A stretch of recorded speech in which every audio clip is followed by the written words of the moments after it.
નમસ્કાર, હું છું મહેંદી અને તમે જોઈ રહ્યા છો ન્યૂ ભારત ન્યૂઝ. આજના ટોપ 5 ન્યૂઝમાં આપનું સ્વાગત છે. ગુજરાતના વિવિધ મહાનગરોની પાલિકાને બોમ્બથી ઉડાવી દેવાની ધમકી આપ્યાની માહિતી સામે આવી છે, જેના પગલે સમગ્ર રાજ્યમાં ટેન્શનનો માહોલ સર્જાયો હતો. જામનગર, વડોદરા અને પછી સુરત મહાનગરપાલિકાની મુખ્ય કચેરીને બોમ્બથી બ્લાસ્ટ કરીને ઉડાવી દેવાની ધમકી મળતા સમગ્ર વહીવટી તંત્ર અને પોલીસ બેડામાં ભારે દોડધામ મચી ગઈ છે.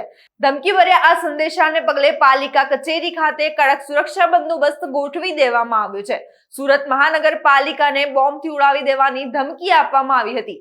આ ઘટનાની ગંભીરતાને ધ્યાનમાં લઈને ઉચ્ચ પોલીસ અધિકારીઓ સહિત પોલીસનો મોટો કાફલો, સ્થાનિક બોમ્બ સ્ક્વોડ અને ડોગ સ્ક્વોડની ટીમ તાત્કાલિક કચેરી ખાતે દોડી ગઈ હતી. સુરક્ષા એજન્સીઓ દ્વારા પાલિકાના તમામ વિભાગો, પાર્કિંગ એરિયા અને આસપાસના પરિસરમાં સઘન ચેકિંગ અને સર્ચ ઓપરેશન હાથ ધરવામાં આવ્યું છે.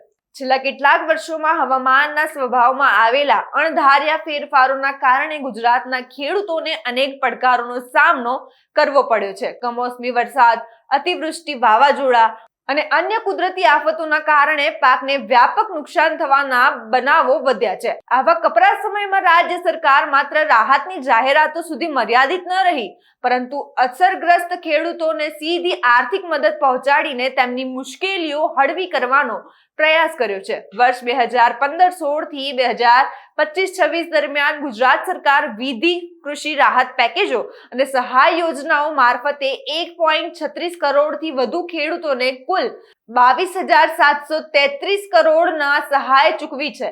કુદરતની આફતોના કારણે પાક નુકસાન ભોગવનારા લાખો ખેડૂતો માટે આ સહાય આર્થિક સંકટમાંથી બહાર આવવાનો મહત્વપૂર્ણ આધાર બની છે.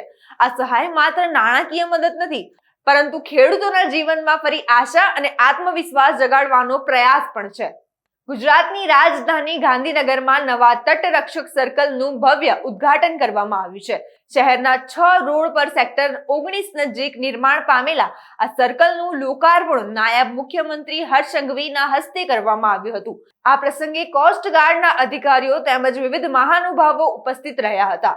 નવા સર્કલના નિર્માણથી ગાંધીનગર શહેરને વધુ એક આકર્ષક અને પ્રેરણાદાયી સ્થળ મળ્યું છે. ઉદ્ઘાટન સમારોહ દરમિયાન નાયબ મુખ્યમંત્રી હર્ષ સંઘવીએ તટરક્ષક દળની દેશ સેવામાં રહેલી મહત્વપૂર્ણ ભૂમિકાની પ્રશંસા કરી હતી.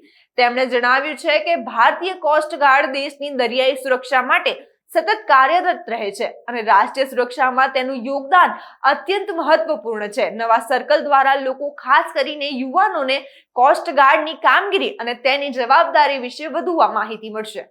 ગુજરાતમાં ચોમાસું બેસવાની તારીખ 15 જૂન છે અને 30 જૂન સુધીમાં તો ચોમાસું આખા ગુજરાતને કવર કરી લેતું હોય છે.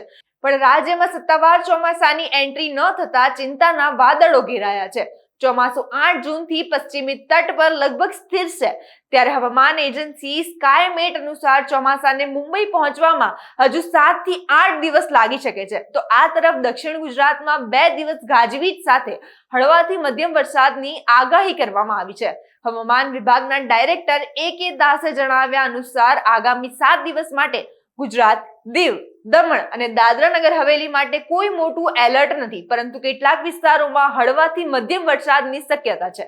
દિલ્હીના હોટલમાં આગની ઘટના બાદ અમદાવાદ ફાયર બ્રિગેડ દ્વારા શહેરના વિવિધ વિસ્તારોમાં આવેલી હોટેલ અને બિલ્ડિંગોમાં ચેકિંગ હાથ ધર્યું હતું, જેમાં ફાયરના નિયમોનું પાલન ન થતા નોટિસ આપવામાં આવી હતી. 7 દિવસમાં ફાયરના નિયમોનું યોગ્ય રીતે પાલન કરવા અંગેની નોટિસની સમય મર્યાદા પૂર્ણ થઈ જતા ફાયર વિભાગ અને એસ્ટેટ વિભાગ દ્વારા થલતેજ, વસ્ત્રાપુર અને બોડકદેવની 6 હોટલોને સીલ કરવામાં આવી છે.